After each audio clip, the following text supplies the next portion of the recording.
Okay, we'll get started. Welcome everybody to the special Emory Climate Talks event to celebrate the 50th anniversary of the Earth Day. I hope you're staying healthy and safe in the crazy times. My name is Ari Saikawa, and I'm an associate professor in environmental sciences at Emory University.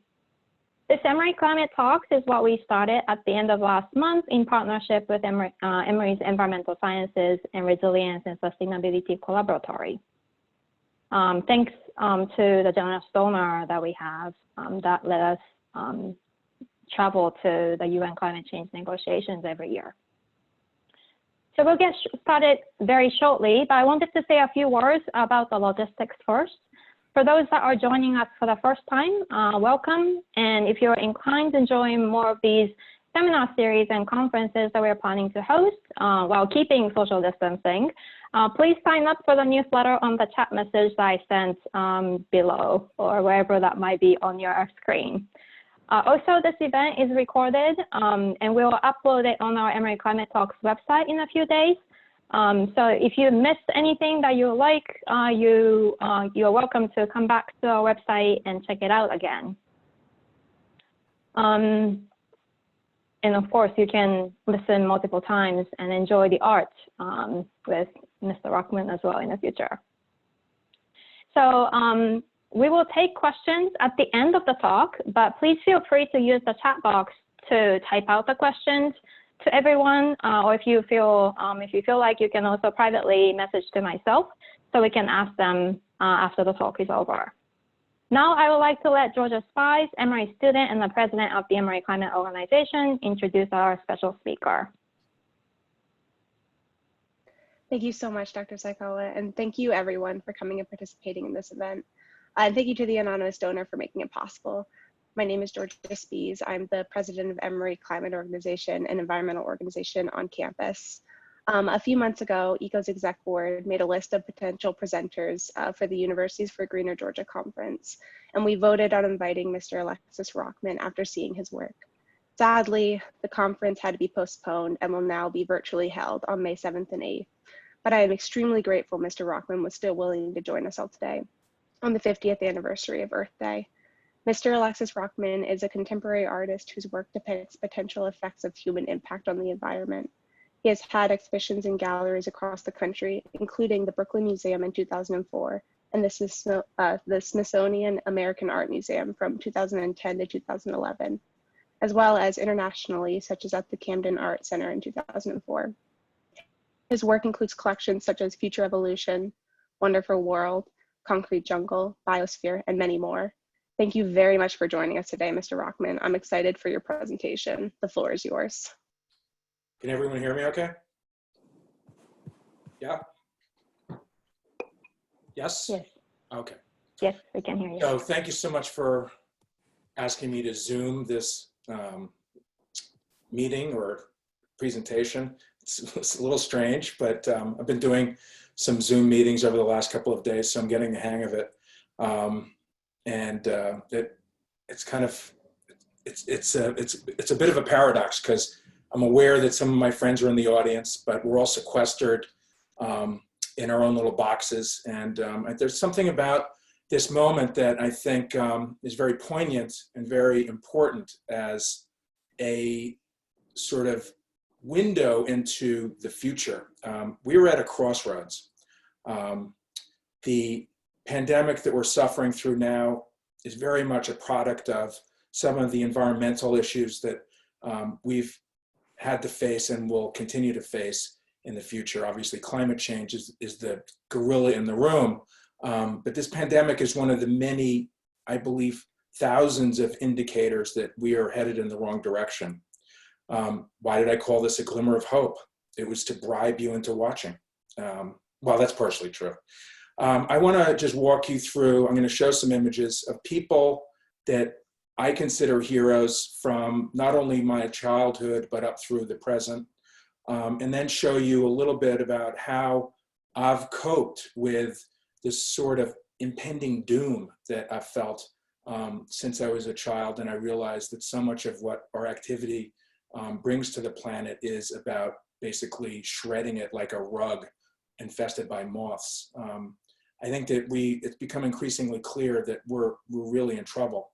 I want to tell you a funny story about a moment last week when my wife and I went back to the city. We're in rural Connecticut right now, Dorothy Spears, and we went back to pick up some things and to say hi to our son and his girlfriend and check on things. And as I was walking in the front door, a homeless guy comes up to me and goes, "Yo, can I get any money?" I'm like, "I can't help you."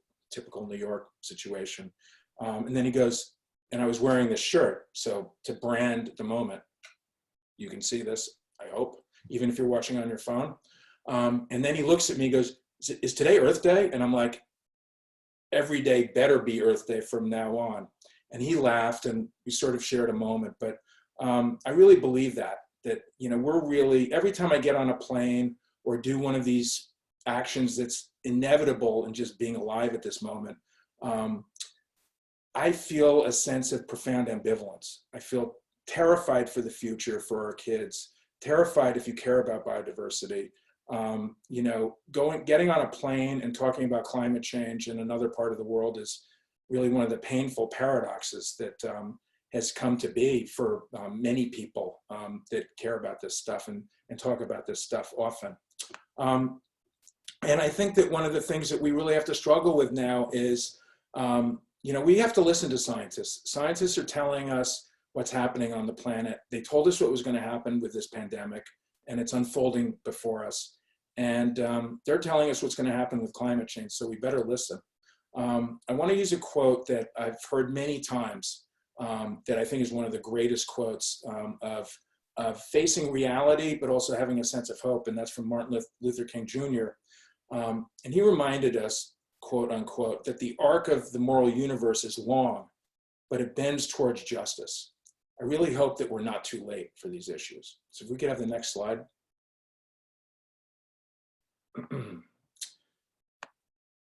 Okay, so, no, don't go ahead. Come back. There we go. Earth Day, a glimmer of hope, 50 years ago. And there were so many issues that led to Earth Day. And now we can have the next image, please. The big blue marble, you know that this image shows our biosphere as this fragile, beautiful piece of jewelry hanging in the abyss. I mean, I know that this is after Earth Day. I'm aware of the chronology, but it's part of the zeitgeist of, you know, the late 60s. Obviously, the Cuyahoga River catching on fire in 1969 was a big thing. Water isn't supposed to catch on fire. And basically, people said, "I've had enough is enough." Capitalism, unbridled, if you want to use the word. Next image.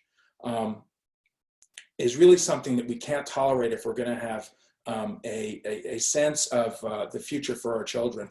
Now, I was 8 years old. I'm 57. I had no clue that any of this was going on. I'm going to walk you through a couple of images of the person who's responsible for Earth Day. Next slide, please. Gaylord Nelson, whose name wasn't that familiar to me before I started thinking about this talk, and obviously he deserves a lot of credit. He's a fascinating guy. You should check him out.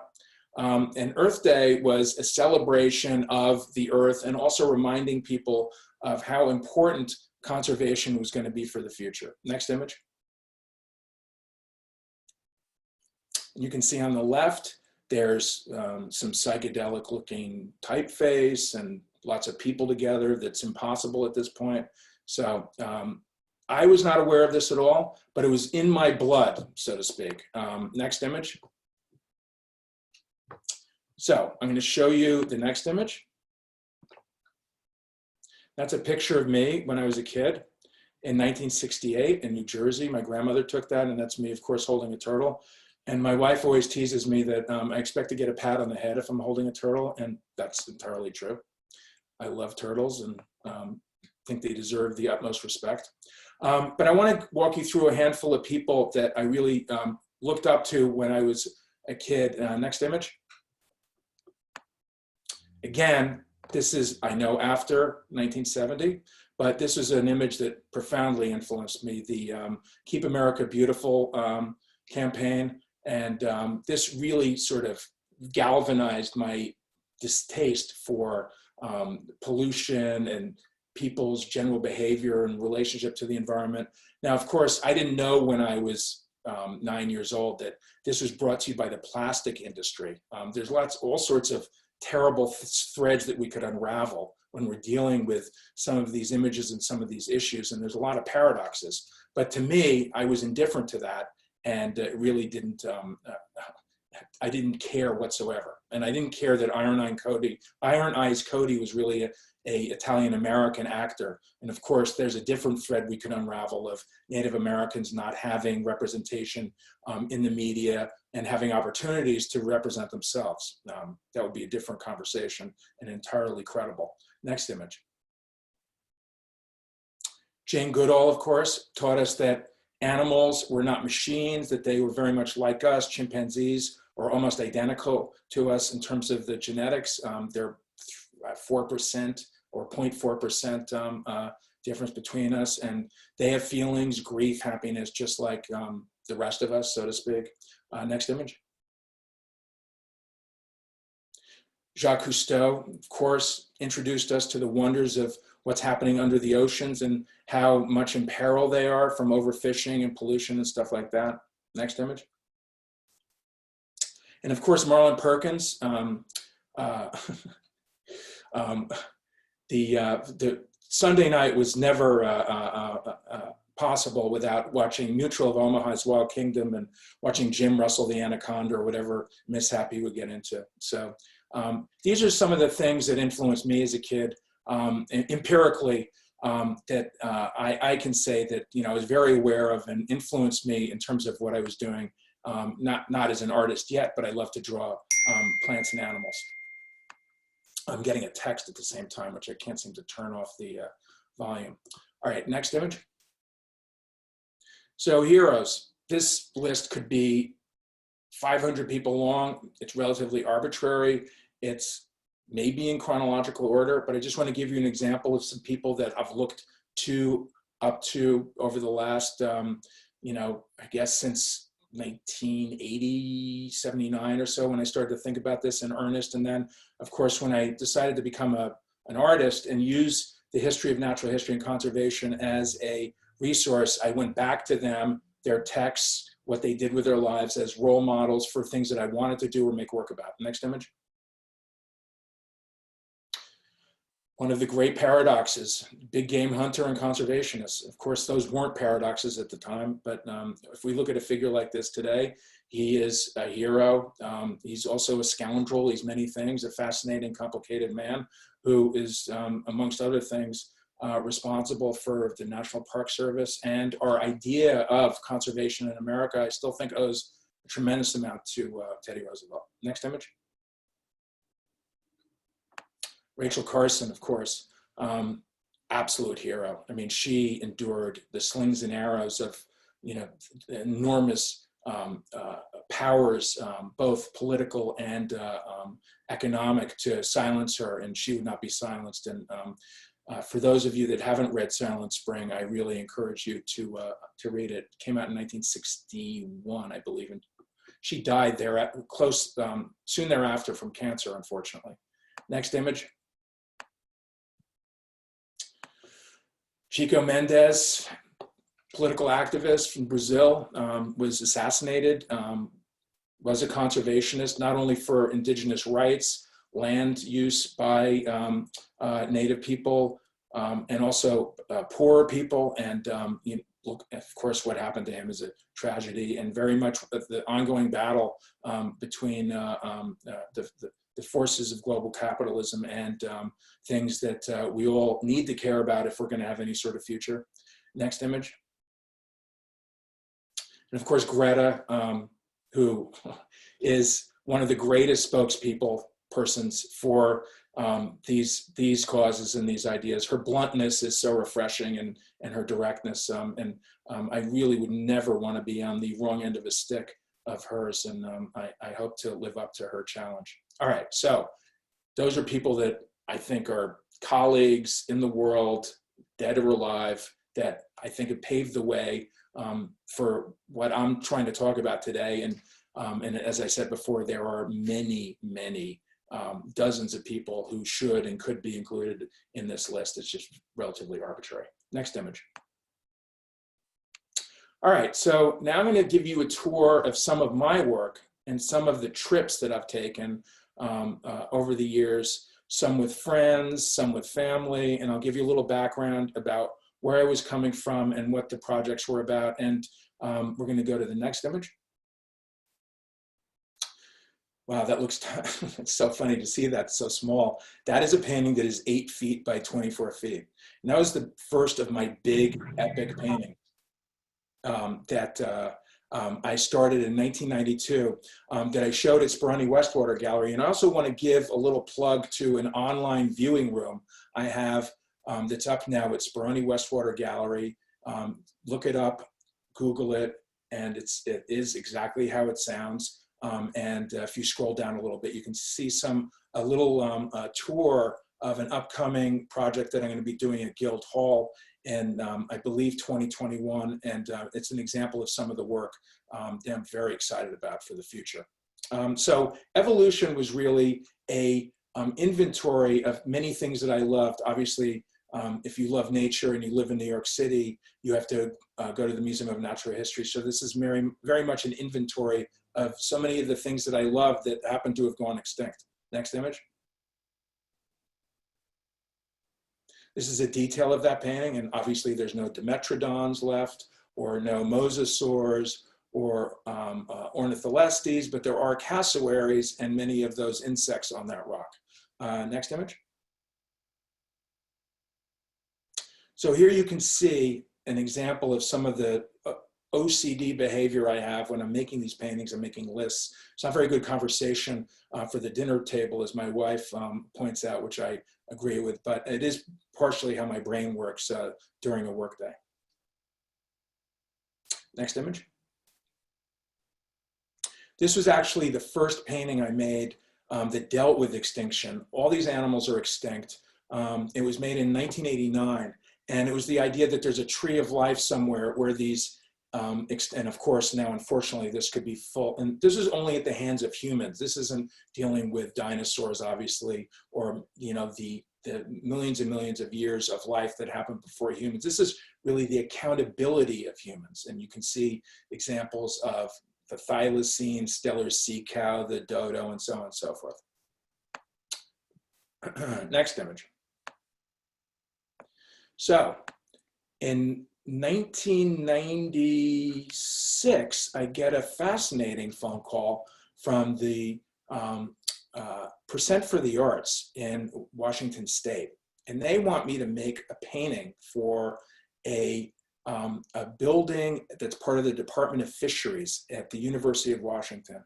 So I was lucky enough to spend 6 months reading about extinction. And this is a map of human-induced extinctions that I made almost, I guess about 9 years after the last painting, The Bounty. And this is in the lobby of one of the buildings at the Department of Fisheries. If you go to the next image, you can see it's under all sorts of zoning signs and stuff like that, and there's a railing and whatnot. This was my first foray into public art, and it really got me thinking about this idea that having these big paintings, and I'll show you a couple of more recent ones in a little while, really have there's really a fascinating place between the intimacy of easel paintings that I can make in my studio and then sending them out into the world and having them be this relatively, this is, I guess, 22 feet or something like that. And this has been there since 1998. Next image. And there's a key. So one of the things that I didn't mention is that I wanted to make a painting that would make people at the Department of Fisheries, every day that they walked into their office, remind them of what they do and where we've gone wrong in the past. All those protagonists in the last painting were animals that were hunted to extinction, have gone accidentally extinct because of invasive species and habitat loss and so on and so forth. It's really a greatest hits of sad outcomes. Next image. This is a more recent painting from 2013. This is called Bronx Zoo.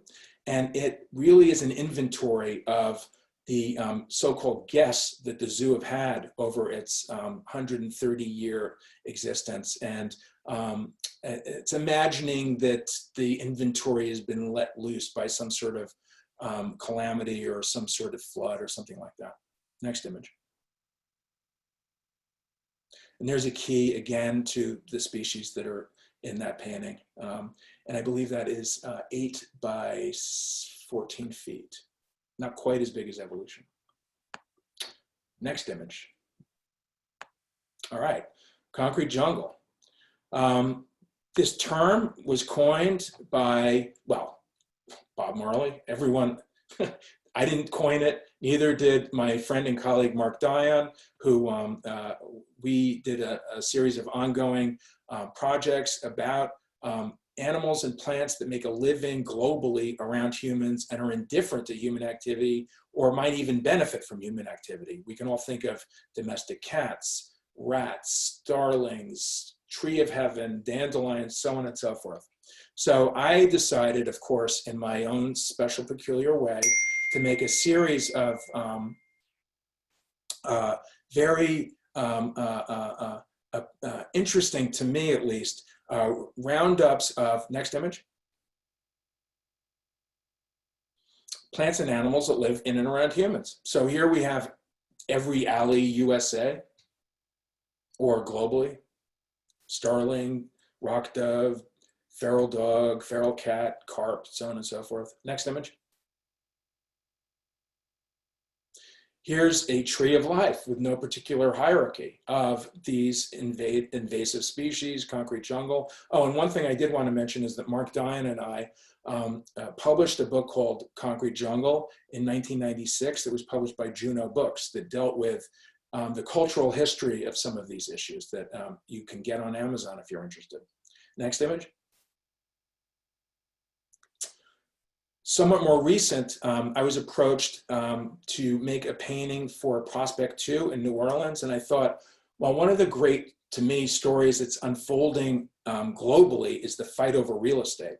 So I decided to make a battle painting, not unlike Jack Kirby or Paolo Uccello or fill in the blank. And on the left side, you have invaders that are coming from different parts of the world.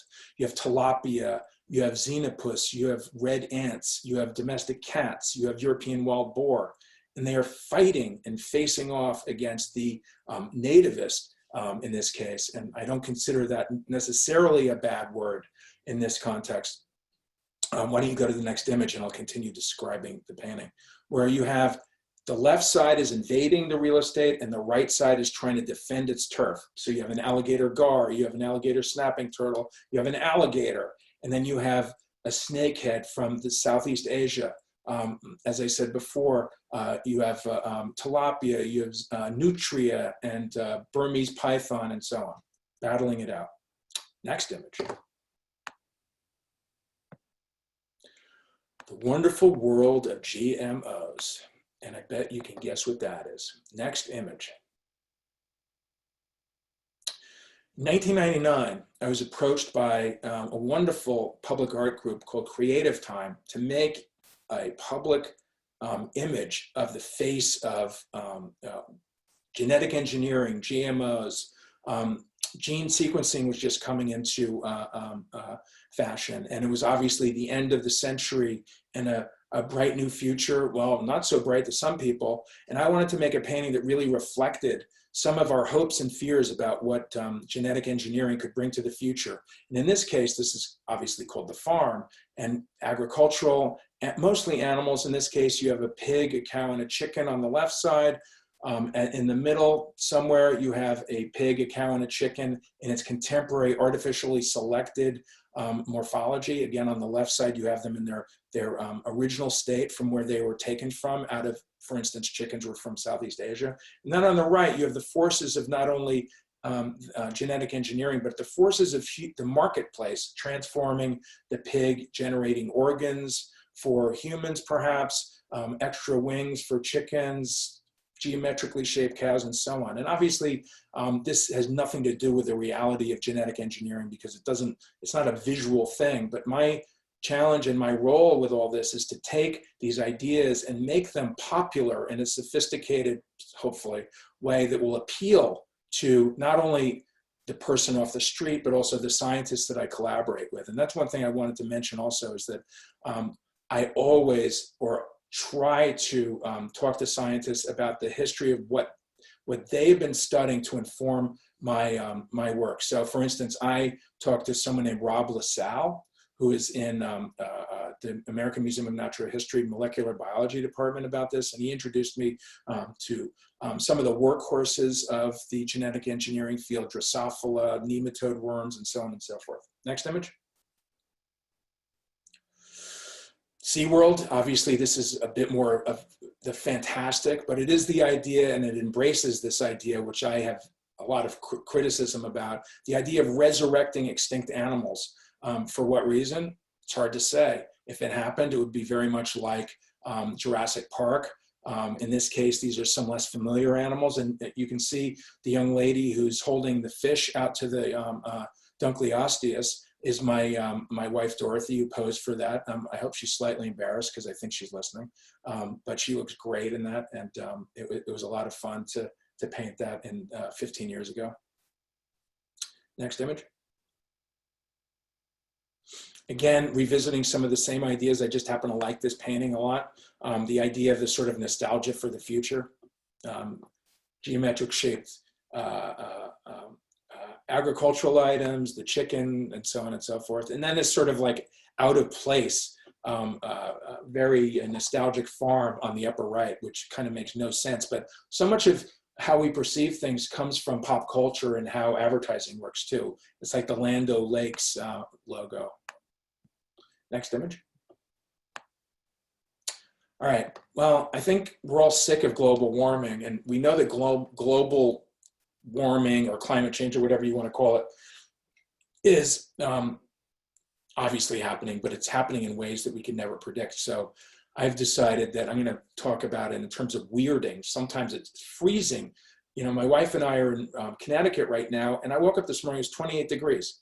It seems a little unseasonably cool for this time of year, but obviously things are getting warmer statistically, so I don't want to give the impression that it's cold out today, so it can't be true. That type of moronic logic. Anyway, next image. Well, in the late 90s, I was really terrified about climate change, and it came to my attention in the mid-90s when I asked a paleontologist, what was I scared of? And I asked him, what are you scared of? And he said, climate change. And he described what was happening. And I was like, uh-oh, that's exactly the type of thing that humans aren't going to do well with, because it's invisible, it takes a long time, and there seems to be no reward, and it's going to be expensive.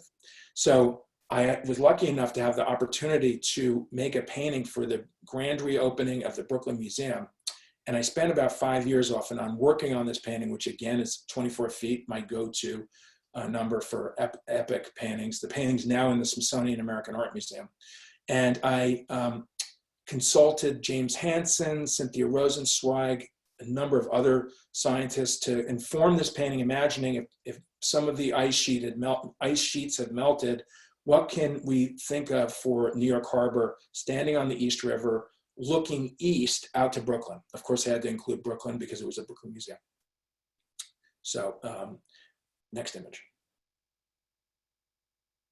There you have the key again. Next image. This is actually the first painting I made about climate change. And there's been an idea poking around, unfortunately misrepresented in a ludicrous way in The Day After Tomorrow, which I think was just a complete embarrassment and did nothing but hurt ideas of taking climate change seriously, that somehow if the conveyor belt of the Atlantic Ocean stopped, that parts of the world would get much colder. It's the idea of snowball Earth. So I decided to look at a very familiar part of my landscape, Central Park, growing up in New York, and sort of gave a scenario on the one side of snowball Earth and on the other side, global warming. So after I finished Manifest Destiny, I spent a couple of years making paintings, imagining different parts of America under the duress of climate change. If we could have the next image. So Disney World, Epcot Center, Next image. This could be anywhere. Probably the equatorial tropics because of the palm trees, but landslides, stuff like that. Next image. Obviously Mount Rushmore.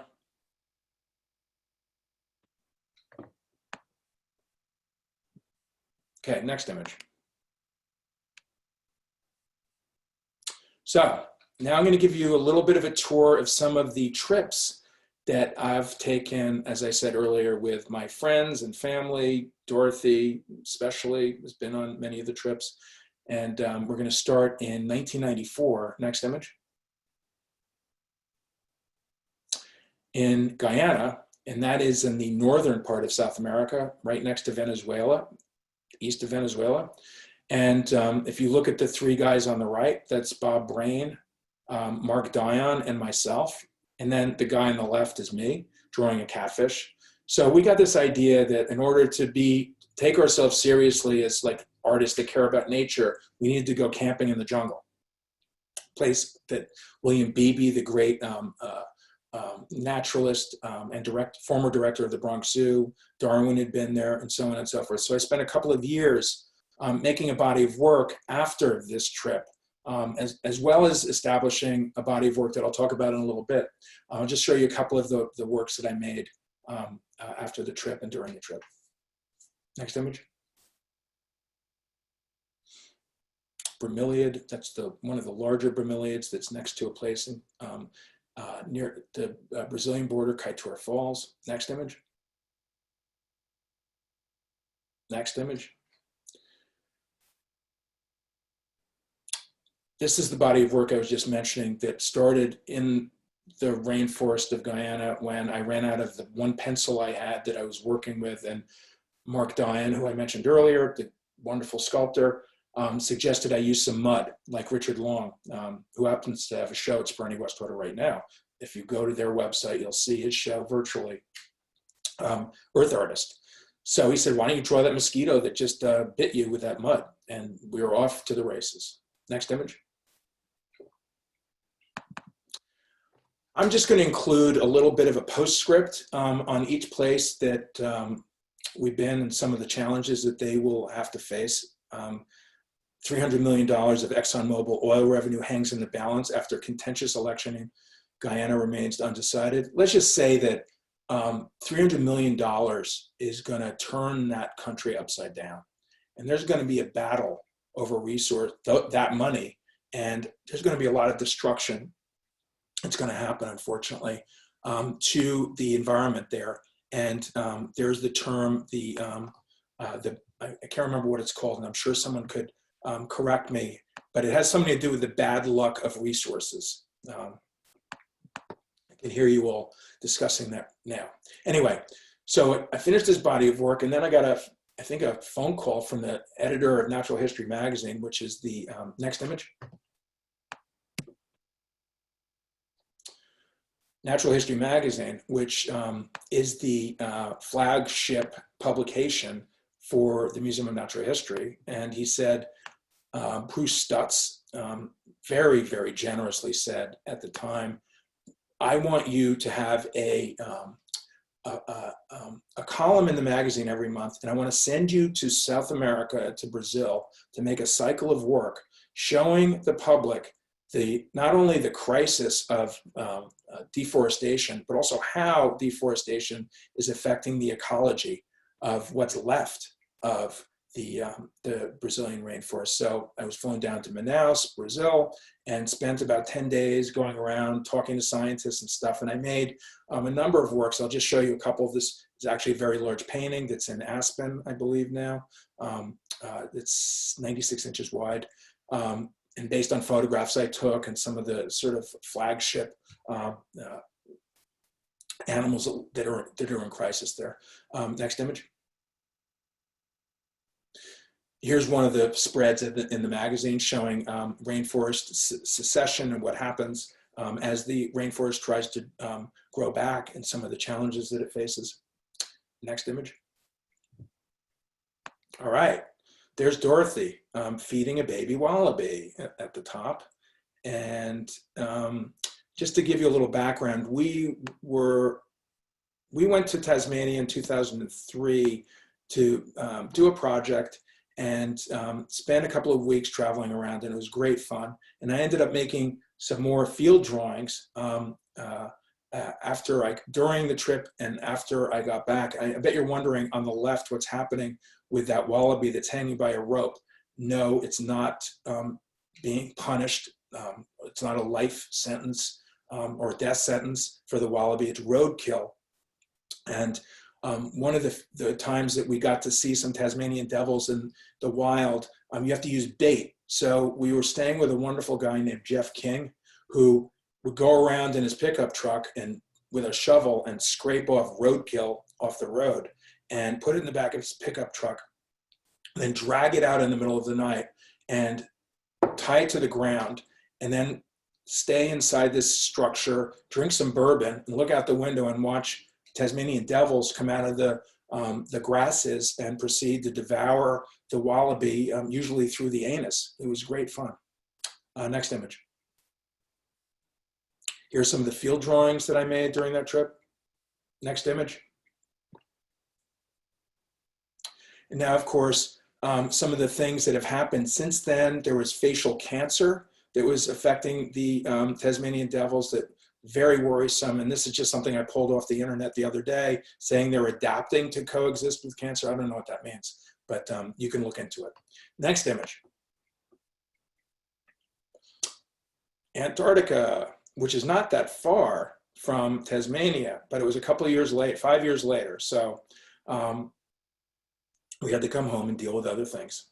That's Dorothy again on the left. And we were invited by Lindblad Expeditions, who very generously invited us to go on a trip, an ecotourism trip basically, to go visit the Antarctic Peninsula, which is the most northern part. And you can see on the right, that's the first thing we saw on the way to the peninsula was a ship sinking. Not entirely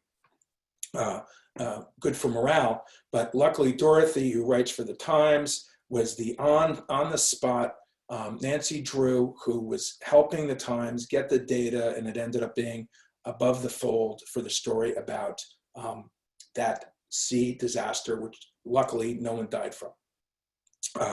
Dorothy generally writes about art for the Times if it's not a personal essay. Next image. Here's some of the watercolors I made from that trip. I did have a fantasy of making watercolors on the trip, and that was really ridiculous because what ended up happening was any idea of having a stable piece of paper, if you're on a boat, you know that it's constantly going to go like this or like this, and anything that you're trying to control is ridiculous. I learned that pretty quickly. So I did all the work when I got back, or we got back, which is probably a lot better for the trip. Next image. Here's a painting I made. Actually, this was on the cover of Art in America in 2010, I believe, something like that, 2011. Next image. Now, as I said earlier with Concrete Jungle, and I'll show you later with the Great Lakes, mussels, zebra mussels in the Great Lakes, these invasive mussels in Antarctica, they are impossible to get rid of. So since we've been there, these mussels from Chile have been discovered, no doubt brought by eco-tourist trips like ours from Lindblad and many others who didn't have the knowledge or the protocol to be able to protect the ecosystem. So who knows what's going to happen with these, but there is going to be hell to pay, I'm pretty sure. Next image. Madagascar. Wow, are we lucky? It was hot that day. We're climbing a mountain in Madagascar in the north looking for lemurs. We were invited by the Lemur Conservation Foundation, which is in Florida. And I was lucky enough to be asked, and we were sent, Dorothy and I, it was a bit of an eco-death march, but it certainly was a fabulous, eye-opening trip. Next image. There's our camp from that same day. And there's Dorothy on the lower left looking, I believe, at a silky sifaka. And I'm holding a very small true chameleon on the lower right. You can see how tiny it is. And it was pretty delightful when you're not dodging land leeches that are coming out of the trees for you. Next image. Here are some of the watercolors that I made. Dorothy and I collaborated on a piece for, I believe, Departures. And she wrote the text and I did some watercolors of our trip. Next image. And I was also lucky enough to have a commission for the Art and Embassies practice that wanted me to make a painting of something to do with Madagascar for their US Embassy in Antananarivo. So I made this painting when I got back as well. Next image. So now we can see, here's one of the sad aftermaths. Domestic cats are all over Madagascar, and that can never be good. I'm a cat lover. We're a cat-loving family. Cats should always be inside. They are murderous to wildlife in any context. They're just terrible. So if you have cats, love them inside. Don't believe them when they say they can't live without being outside. They will be perfectly happy to look out the window. Don't fall for it. Next image.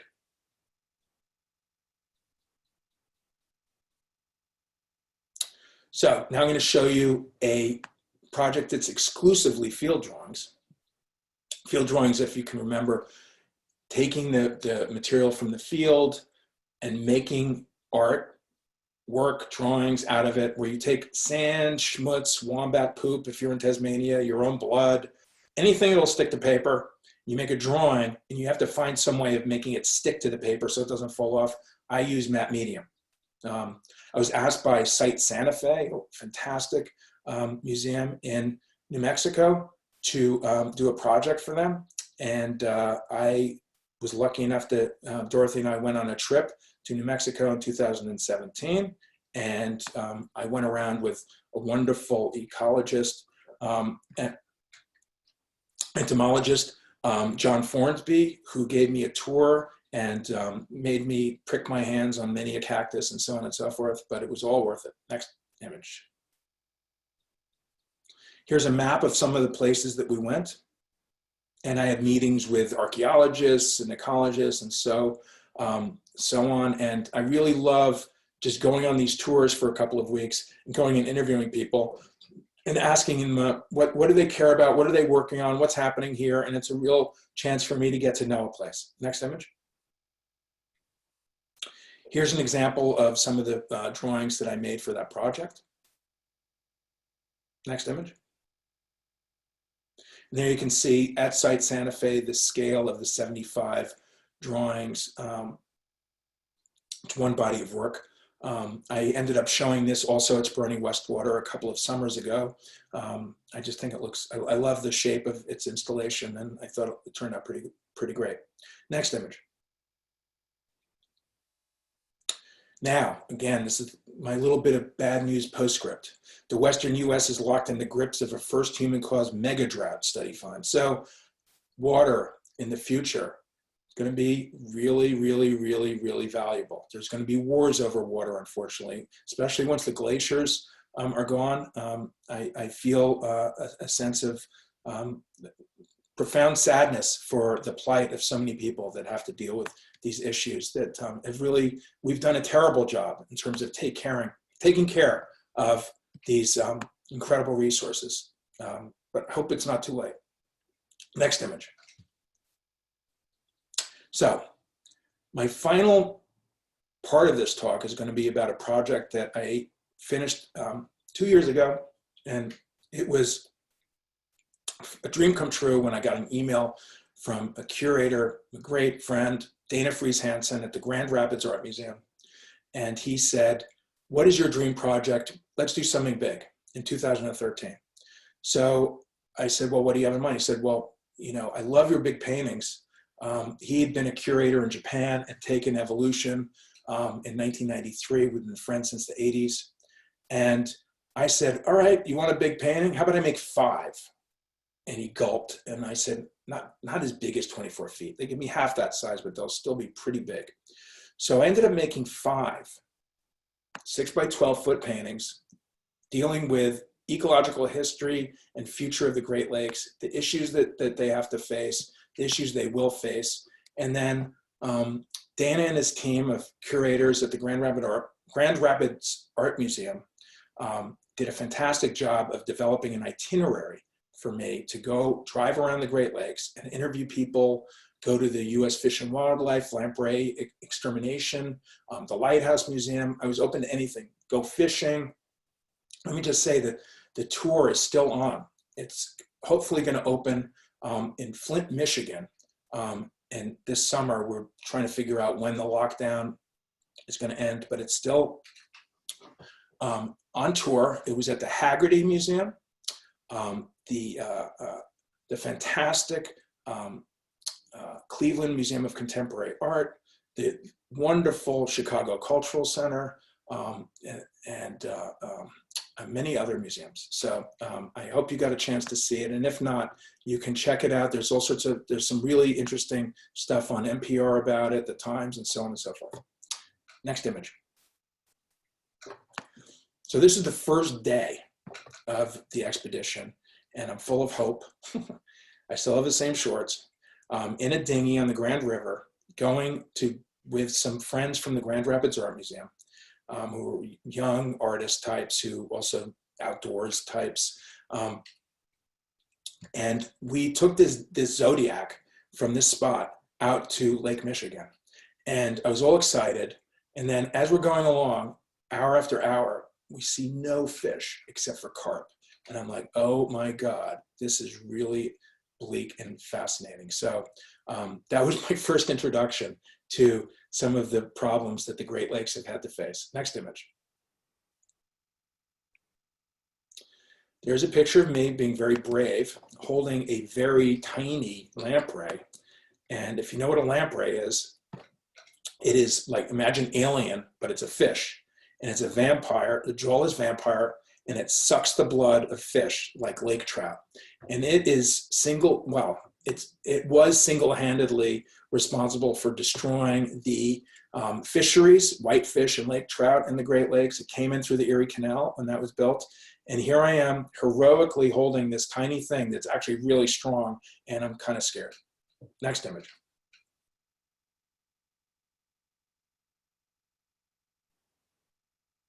Next image. Okay, hold on. Pioneers. This is the first of the big paintings, and they do not deal with the issue. They do not deal with the lakes as a great geographic site. They deal with the issues that the lakes have had to face. And the pioneers are, how did life get in the lakes? On the left side, it's the early pioneers that came in as the glaciers were melting 10,000 years ago. You have Lake Sturgeon, freshwater burbot, whitefish. And then on the right, you have a cargo ship dumping its ballast. And if you see those tiny little things that look like kind of like sparkly jewelry or Christmas lights or something coming down to the lower left, those are all invaders coming from the ballast of ships that have been in other parts of the world. So if you don't know this, every ship that goes into another part of the world sucks in water to keep its equilibrium. So if you're in the Balkans or the Caspian Sea, you're sucking in water, and in the water is a ton of life, eggs, larvae, adults, and so on and so forth. These things they can live for months inside the hull of the ship, and when they're dumped out, they're dumped into this pristine ecology, and they are jumping for joy. Next image. And there you can see most of this image has a key that's taken up by the invaders on the right side. If you're interested in this project, let me just say there's a great catalog that you can get on Amazon. It's called Alexis Rockman, The Great Lakes Cycle. Next image. There's diagrams I look at for reference, just so you know I'm not making it up. Sadly, I wish I were. Next image. Cascade. Cascade is really resource extraction, fisheries, mammals, timber, ducks and geese, minerals, and so on and so forth. Again, this is a history painting, right? From left to right, you see the Pleistocene glacier. The glacier that was there, these glaciers melted and left glorified puddles, and that's what the Great Lakes are. So this is resource extraction. Next image. You can see there's a graveyard of ships lost in the Great Lakes. It's fascinating. I loved learning about that. Next image. Just an example of some things that, you know, a lot of these cities like Cleveland existed originally because they were hubs for the fur trade. Next image. Spheres of influence, globalism, how globe travel, what happens in China doesn't stay in China. Some of that mercury ends up in the Great Lakes. Migration, human travel. You can see the ships going along the horizon. Then there's a plane from 1950 that crashed, a DC-4. Then there's a scenario about avian botulism, which is terrible, which I learned about talking to one of the scientists in Chicago. Next image.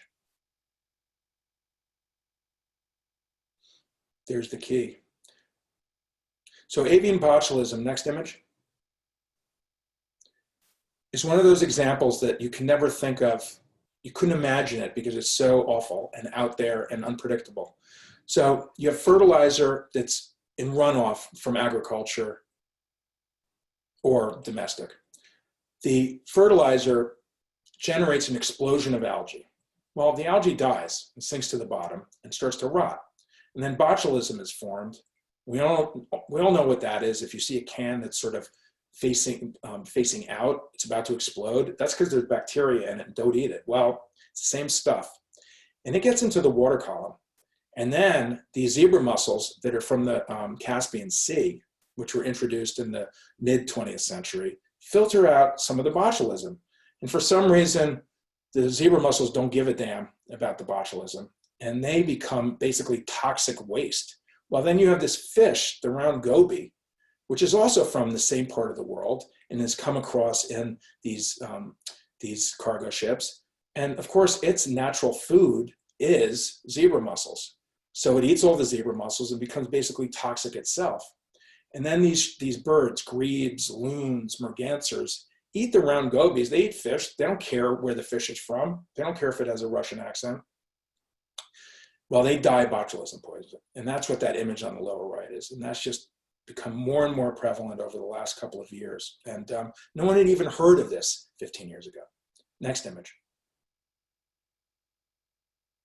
Watershed, how the land affects the lakes. Everything that you do on your front lawn, everything you do when you flush the toilet, ends up somewhere, unless it's going into septic or treated, goes into the waterway. And it's about how everything we do on land affects the water. Next image. I love the idea on the lower left. You can see that teeming life, that little rectangle. I painted all those things and then obliterated it. Go back one image, please. And you can see that most of it's being snuffed out by the agricultural runoff from the right. Next image. Next image. Typical things that inform the painting. That drone is what I used as reference a couple of years ago. It looks totally dated now. That's so, you know, trying to paint the future, you're instantly relegated to the past. Next image. Totally crazy. Forces of change.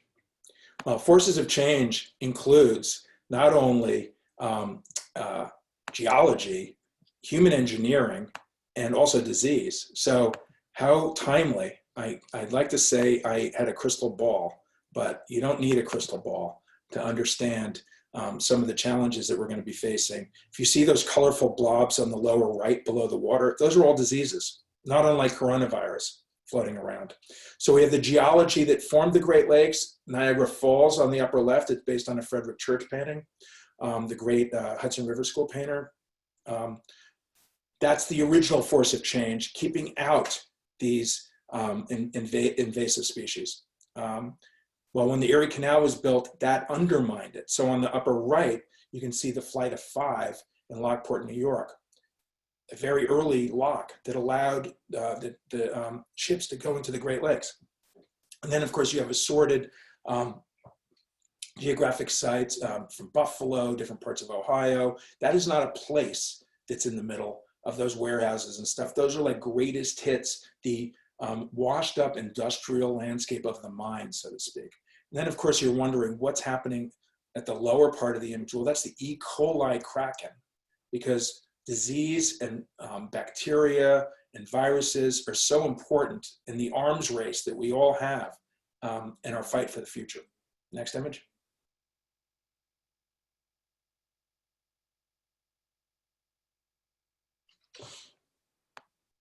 There's the key. Again, the fun part. Next image.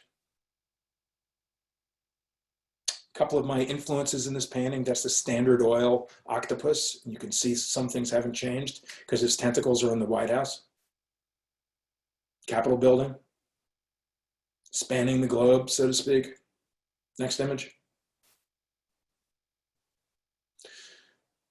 Imaging things that are impossible. Bacteria are a lot bigger than viruses. One way of thinking about the coronavirus is, and I love this image, you have a human red blood cell that's the size of a couch, any couch. And then you have a virus that's the grain of rice that's sitting in the corner. And that's the difference between the scale of viruses and a human red blood cell. Next image. So I can't end without being a little bit of a bummer. The eyes in the sky detect Great Lakes harmful algal bloom. Some things have never changed, but I just had to include that. That's my final image. So I am looking forward to having some questions, I hope, from anyone in the audience, and I'll let Ari organize that since she's the expert. Well, thank you so much. It's very difficult to organize the round of applause, but we've already got a lot of questions, and if you have any, please add them to the chat box. I will start with the ones that have already come in. Sure. So Kanda says, thank you. Given that an image portraits more than 1,000 words, have you been able to emotionally move or touch? She doesn't want to say convince. A climate change denier through your artwork. I have no idea. I hope so, but it's not something I've witnessed. You know, I guess it's like, you know, watching a kettle boil. It happens when you're not looking, I hope. Sounds good. Okay, the next question from Adam Hicks. Have you created any work showing alternative human practices and future industries and how they could positively impact our future? Artists in a lot of ways act as the imagination for the culture. And if we are being inundated exclusively with the present issues and only showing the idea of an inevitable future of destruction and chaos caused by these issues, are we not just contributing to its perpetuation by helping to limit thoughts and discussions? I don't know. How do you react to bad news? Do you fight back or do you just roll over? That's up to the person. I didn't catch his name, but I have not been interested in being a utopianist, showing alternative versions of best case scenarios. Someone else can certainly do that. Part of the reason I'm not interested in doing that is that now more than ever, when you have an administration that's science denying on every level, we have a culture that's burying its head in the sand. The last thing I want to do is show best case scenarios as we're headed off a cliff.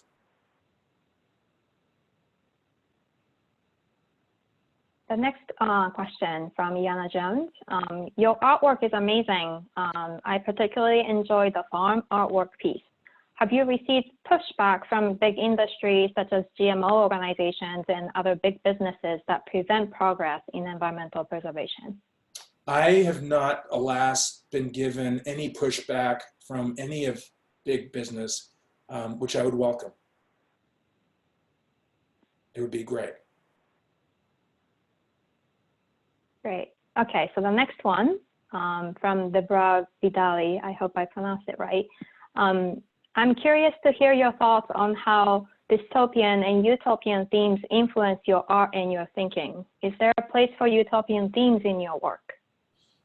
Well, I wouldn't be giving this talk if I didn't have a sense of hope, and given the title, and education is our only hope, and I have hope for that.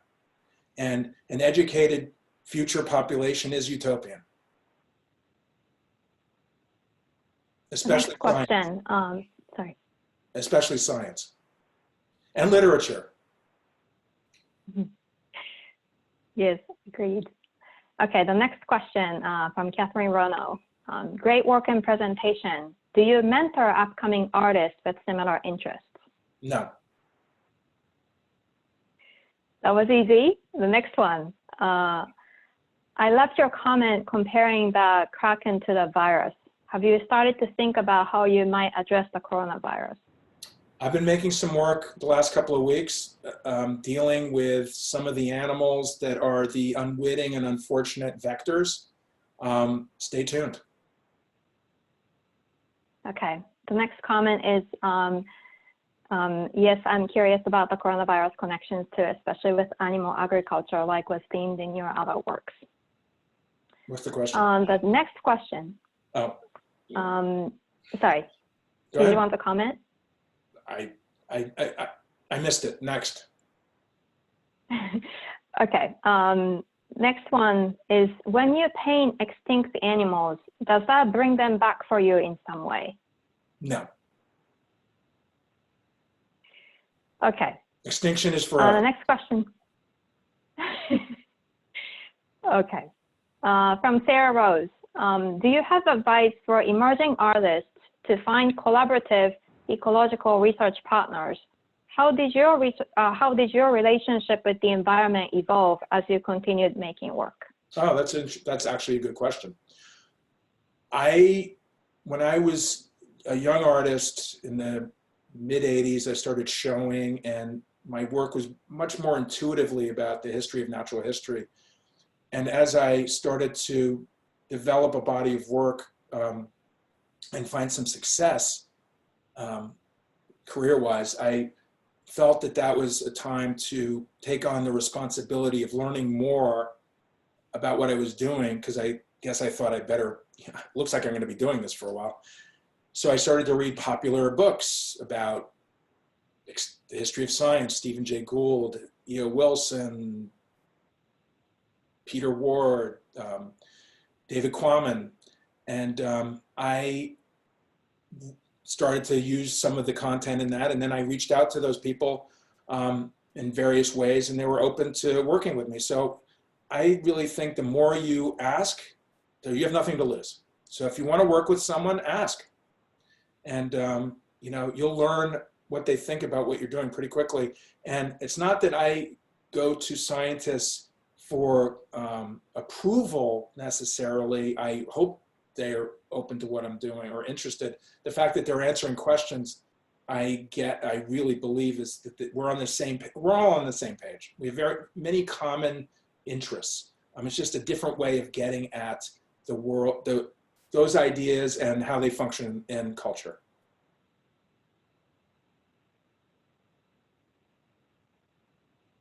Okay, the next question from Jerry Bird. He says, I love your use of color. It's seductive, making me stay with the images so that I'm then focused on the unpleasant issues that they depict and what we need to face. I love the originality of your work also. Would you speak about artists who have influenced your work? So many, and thank you for the comment about sticking around to take your medicine. everyone from Goya. I mean, I'm completely omnivorous. I love art history. I love popular culture. I'm very democratic. I love the history of film so much. So I had a question. To name names would be to exclude thousands of others. So I had a question related to that. I think, what kind of educational programs or an opportunity would be able to bring in more science art collaboration that I think we need?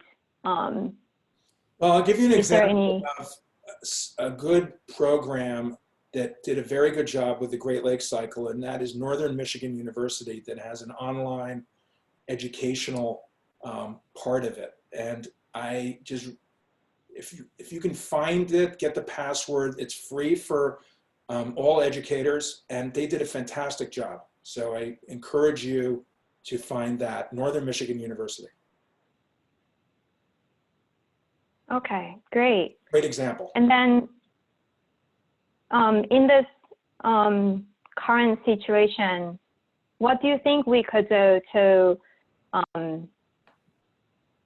I guess, have more of this kind of programming to different population audience?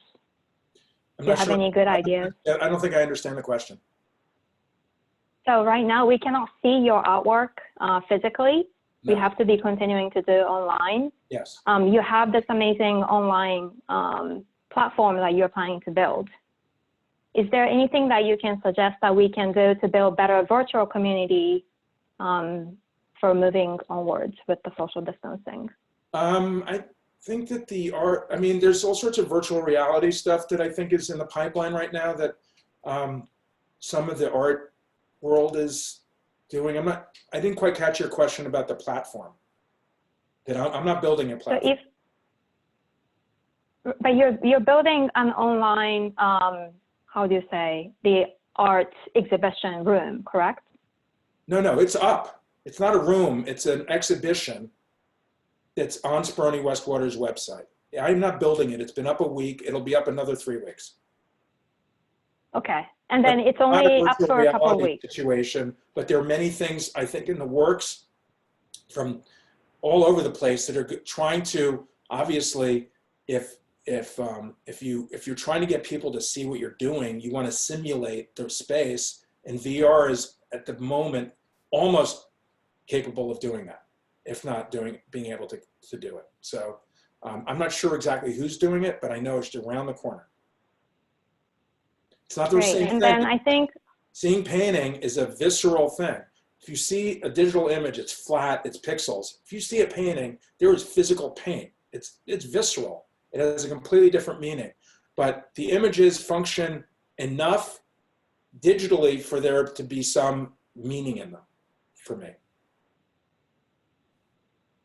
And then for those of you that are interested in seeing the viewing room, Natalie has already posted the web address on the chatting room. I'm going to paste it again so that it's clear to everybody. I would encourage everybody to check it out. So it is at the bottom. There are some more questions that came in. Sure. One person is asking, do you get more emotionally connected to your large oil pieces or your faster trail drawings using found mediums? It's pretty democratic. I mean, time doesn't create intimacy. And another question from Josh Steyer. You've mentioned other mediums such as film and literature. Has music influenced your work in any way? No, I love music, but it has not influenced me in any way. As a painter, as an artist, I mean, the world would be terrible without it. And I love it, but it's not something that influences my work. Okay, great. We had so many participants. I think everybody, if you have any more burning questions, please write in the group chat. If not, this will be on on the website in a couple of days again, if you're willing to, if you wanted to see back some Is of this the going to be on things. YouTube also? We could post it on the YouTube as well if you would like. Good. Yeah, you should, if you don't mind. Okay. One thing, vote in November. Do that. I know you're disappointed about Bernie. Get over it. You don't want to live in a world of doo-doo.